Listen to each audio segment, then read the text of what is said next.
حضرت گرامی قدر حضرت مصعب بن عمیر جب معرکہ احد میں لڑ رہے تھے نا، تو ایک وقت میں فتح نصیب ہو گئی تھی اور حضور علیہ السلام نے چند صحابہ کی ڈیوٹی لگائی تھی کہ یہ درہ نہیں چھوڑنا، اور انہوں نے یہ سوچا کہ جنگ فتح ہو گئی ہے، کافر بھاگ گیا الٹے پاؤں، تو اب شاید یہاں رکنے کی ضرورت نہیں۔ انہوں نے اپنے ذہن میں خود فیصلہ کیا اور مال غنیمت جو اصحاب اکٹھا فرما رہے تھے ان کے پاس وہ بھی آ گئے، وہ درہ چھوڑ دیا۔ خالد بن ولید اس وقت کفار کی جانب سے سپہ سالار تھے، انہوں نے اس سارے منظر کو اور جنگ کے نقشے کو دیکھا ہوا تھا۔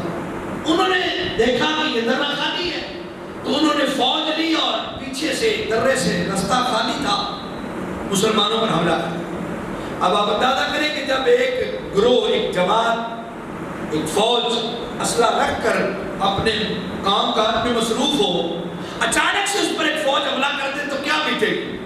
تو یہ معاملہ ہوا۔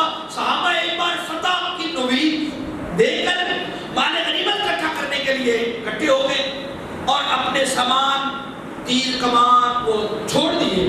تو جب خالد بن ولید نے ادھر سے حملہ کیا تو وہ ہفتے سمجھنے ہو گئے تھے، انہوں نے اٹیک کیا، اس وقت بڑا نقصان ہوا، 70 صحابہ شہید ہوئے، اس وقت اتنا بڑا نقصان ہوا۔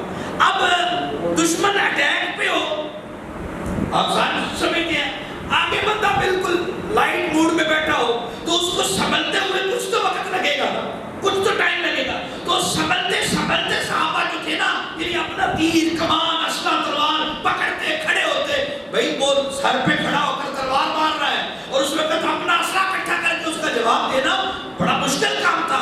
خیر اس مشکل میں اٹیک ہو گیا اور صحابہ نے پھر اس کا دفاع کیا، اور اس میں وہ ایک جتھا تھا مخصوص جو حضور کی تلاش میں نکلا تھا، وہ سمجھتا تھا کہ محمد کہاں ہے، ان کو اب قتل کریں تو سارا کام ختم ہو جائے گا، معاذ اللہ سبحان معاذ اللہ۔ تو وہ گروہ کفار کا جو تیر کمان سے اسلحے سے لیس حملہ کرنے کے لیے بھاگا نا، تو حضرت مصعب جان گئے جن کے ہاتھ میں جھنڈا تھا، انہوں نے کہا کہ اگر یہ گروہ ادھر چلا گیا تو کہیں میرے آقا کو تکلیف نہ پہنچا دے۔ انہوں نے زور سے نا، جیسے آپ سمجھتے ایک لاجیکلی چیز ہے، ایک بندہ کسی ٹارگٹ پہ جا رہا ہو نا تو کوئی اس کو کوئی کر دے، ایسی دھمکی دے دے، کوئی غصہ دلانے کے لیے بات کر دے، کوئی اس کو چھیڑخانی کر دے یا شور ہی پیدا کر دے تو اس کی توجہ بڑھ جاتی ہے۔ تو وہ ایسے ہی ہوا، وہ گروہ جا ادھر رہا تھا اپنے ٹارگٹ پہ کہ حضور علیہ السلام کو ہم نعوذ باللہ حملہ کریں۔ تو حضرت مصعب نے یہ صورت سوچی تو دیکھو بڑی عظمت ہے صحابی کی، موت کو خود گلے لگایا، اپنا پرچم لے کر نا حل میں مبادر کا نعرہ لگا کے آگے بڑھے اور ایسی گرجدار آواز سے بولے، اور اس لیے بولے انہوں نے کہا او مصعب ادھر ہے، مصعب ادھر ہے، للکارا، انہیں آر دلائی، ان کے غصے کو چیلنج کیا۔ وہ سارے کا سارا گروہ جو تھا نا، وہ حضور کی جانب جانے کی بجائے حضرت مصعب کا سامنا کرنے لگا، حضرت مصعب سے لڑنے لگے، لڑتے اتنے میں حضرت میر عبداللہ بھی آ گئے، اتنے میں باقی سارے وہ جو صحاب تھے وہ آ گئے اور مقابلہ بڑھا، زوروں پر ہوا۔ اب ذرا توجہ کرنا، جو واقعہ حضرت مصعب کا میں یہاں بیان کرنا چاہتا ہوں، خدا کی قسم عظمت ہے صحابہ کی اور ان کے عشق کی انتہا ہے۔ قرآن پڑھتے ہو اس واقعے کو ذرا دل کے کانوں سے سنیے گا۔ جب حضرت مصعب جا رہے ہیں نا تو سامنے سے کافر نے دائیں ہاتھ میں تلوار ماری، بازو کٹ گیا یہاں تک، انہوں نے بائیں ہاتھ میں جھنڈا پکڑ لیا اور جھنڈا پکڑ کر نا آگے بڑھ رہے ہیں اس لشکر کی طرف، اس گروہ کی طرف۔ تو آیت پتہ کیا پڑھتے ہیں؟ وما محمد الا رسول قد خلت من قبلہ الرسل۔ میں یہ اس کی جب حقیقت بتاؤں گا نا تو چس آ جائے گی آپ کو۔ وما محمد الا رسول قد خلت من قبلہ الرسل، اس کا ترجمہ پہلے سن لیں، آپ کو اور زیادہ چس آئے گی۔ محمد ہمارے تو فقط ایک رسول ہے اور ان سے پہلے بہت سے رسول گزر چکے، بہت سے رسول گزر چکے۔ اب اس کے مفہوم میں کیا کیا تخیل ہے یہ آپ سمجھ رہے ہیں، جس کو توفیق ملے۔ میں نے ترجمہ بتا دیا، وما محمد الا رسول قد خلت من قبلہ الرسل، محمد تو فقط ایک رسول ہے، وما محمد الا رسول، یہ محمد جو ہے نا یہ تو ہمارے رسول ہے صرف، اور ان سے پہلے جتنے رسول آئے نا وہ سب گزر چکے ہیں، گزر کر چکے ہیں. یہ جملہ پڑھتے ہیں, آگے بڑھتے ہیں.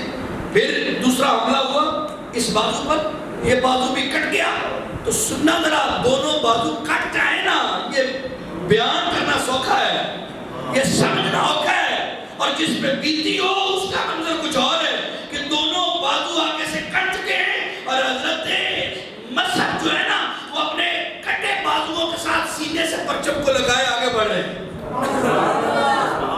اتنی بڑی قربانی ہے, اور سبحان اللہ بھی اتنی ہے. پیار سے ذرا حضرت مصعب کی عظمت کے لیے بولیے نا سبحان اللہ. دونوں کٹے بازوؤں سے نا حضرت مصعب نے سینے سے ایسے پرچم اسلام لگایا اور آگے بڑھ رہے ہیں. زبان سے کیا بولتے ہیں؟ وَمَا مُحَمَّدٌ إِلَّا رَسُولٌ قَدْ خَلَتْ مِن قَبْلِهِ الرُّسُلُ.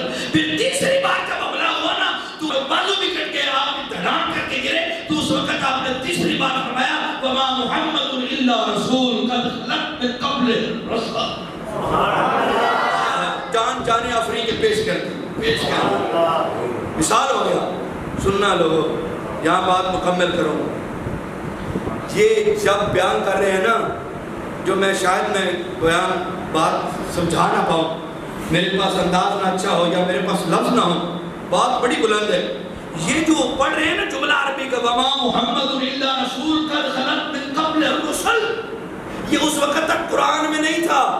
میں بات سمجھانا چاہ رہا ہوں, یہ اس وقت تک صرف ان کا جملہ تھا اور وہ کافر کو سنانے کے لیے جواب دے رہے تھے. اے کافرو, میرے محمد کی طرف مت بڑھنا, وَمَا مُحَمَّدٌ إِلَّا رَسُولٌ قَدْ خَلَتْ مِن قَبْلِهِ الرُّسُلُ. یہ صرف حضرت مصعب کا جملہ تھا. جب قرآن نازل ہوا اس غزوہ احد کے بعد جو سورت نازل ہوئی, اللہ نے مصعب کے جملے کو قرآن کا حصہ بنا دیا.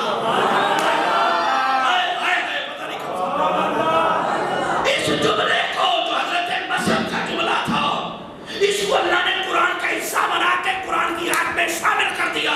اور جب یہ سورت نازل ہوئی غزوہ احد کے بعد تو اس میں یہ آیت آج قرآن کے اندر موجود ہے, وَمَا مُحَمَّدٌ إِلَّا رَسُولٌ قَدْ خَلَتْ مِن قَبْلِهِ الرُّسُلُ. یہ اس سے بڑی عظمت کیا ہے یار؟ قرآن کی انتہا نہیں کہ بولے ہوئے جملے قرآن کی آیتیں بن گئی, بولے ہوئے جملے قرآن کی آیتیں بن گئی. یہ صحابہ ہیں, یہ صحابہ کی شان ہے, یہ صحابہ کا مقام ہے. اور پھر وہ حضرت مصعب, قربان جاؤں آج وقت بہت کم ہے, مصعب کا ہی ذکر کر لوں گا. آئندہ جمعے حضرت حمزہ کا ذکر تفصیل سے کر لوں گا آئندہ جمعہ. لیکن آج مصعب, ہائے ہائے مصعب, کیا شان ہے مصعب کی. حضرت مصعب رضی اللہ تعالیٰ عنہ بولتے جا رہے وَمَا مُحَمَّدٌ إِلَّا رَسُولٌ قَدْ خَلَتْ مِن قَبْلِهِ الرُّسُلُ, اور اس سے وعدے کر رہے ہیں اور پیرا دے رہے ہیں. اور جب شہادت ہوتی ہے, سورت نازل ہوتی ہے قرآن کی, اللہ اسی جملے کو قرآن کی آیت بنا کر قرآن کا حصہ بناتا ہے. کیا شان ہے میرے مصعب کی, کیا شان ہے. اب اس میں دو ہی پہلو ہیں, یا یہ ہے کہ مصعب جیسے صحابہ کا ذہن اتنا قوی تھا کہ ان پہ اللہ کی وحی ان کی زبان پہ جاری ہوگی قبل از وقت, یا یہ تھا کہ حضرت مصعب اتنے بلند بختوں والے تھے, اللہ کو ان کا جہاد پسند ہی اتنا آیا اور اس لگے جو وہ حضور کے دفاع میں جو جملہ بول رہے تھے, اللہ نے اس جملے کو قرآن کا حصہ بنا دیا. اور اس کے علاوہ بھی تو کئی لوگوں کے جملوں کو اللہ نے قرآن کا حصہ بنایا ہے, لیکن یہ مصعب حضور کی شان میں نکلا ہوا جملہ قرآن کا حصہ بنا دیا. اور جب مصعب شہید ہوئے نا, آپ کی گردن مٹی میں پڑی تھی, خاک میں ریت پڑی ہوئی تھی, بازو دونوں کٹے ہوئے تھے, زمین پہ الٹے لیٹے ہوئے تھے, منہ پہ چونکہ لشکر کی گھمسان کی جنگ تھی نا, تو پھر آپ کے چہرے پہ مٹی آ گئی. جب حضور علیہ السلام لاشوں کو اکٹھا کر رہے ہیں, ایک ایک کو اٹھا رہے ہیں, جب مصعب کی باری آئی نا تو اس حال میں دیکھا نا, توجہ کرنا ذرا, اس حال میں دیکھا نا کہ دو بازو بھی کٹے ہوئے, گردن بھی کٹی اور الٹے منہ گرے پڑے, منہ پہ ریت ہے. تو حضور علیہ السلام جسد مبارک پہ کھڑے کے پتہ کیا کہتے ہیں, صحابہ یہ وہ تھا جو روز کپڑے بدلا کرتا تھا. اے مصعب تیرے روز پوشاکیں بدلنے اور تیرے رہن سہن کے انداز جدا لیکن تو اسلام میں آیا تو کتنی بڑی قربانیاں دے گیا. یہ مذہب تھا, لوگوں کو بتا رہی, یہ مذہب تھا جو بڑی عظمت والا, جو روز کپڑے بدل, اس کا رہن سہن لباس زمانے سے جدا تھا, بڑا امیر تھا, لینڈ تھا, صاحب دولت تھا, صاحب ثروت تھا. گھر چھوڑا کس کے لیے؟ اسلام کے لیے. ماں چھوڑی کس کے لیے؟ اسلام کے لیے. بھائی چھوڑا عتبہ بن عمیر کس کے لیے؟ اسلام کے لیے. یارو غور تو کرو, ارے جنہوں نے گھر بار ماں بھائی چھوڑے ہیں نا, اسلام نے ان کے قدریں بھی دی ہیں. 1450 سال گزر گئے, آج بھی ممبروں پر مذہب ہو رہی ہے. ممبروں پر مذہب ہو رہی ہے.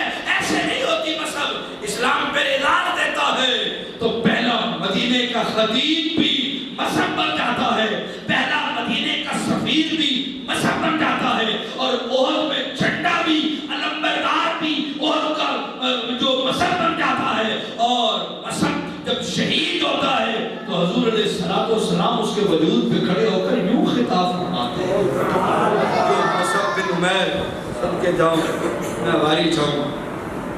اور پھر اس جنگ میں اور بھی شہید ہوئے, 70 صحابہ شہید ہوئے, 70 صحابہ.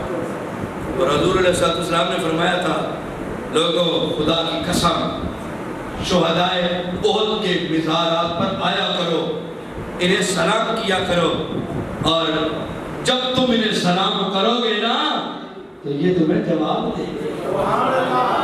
اسی میں ہے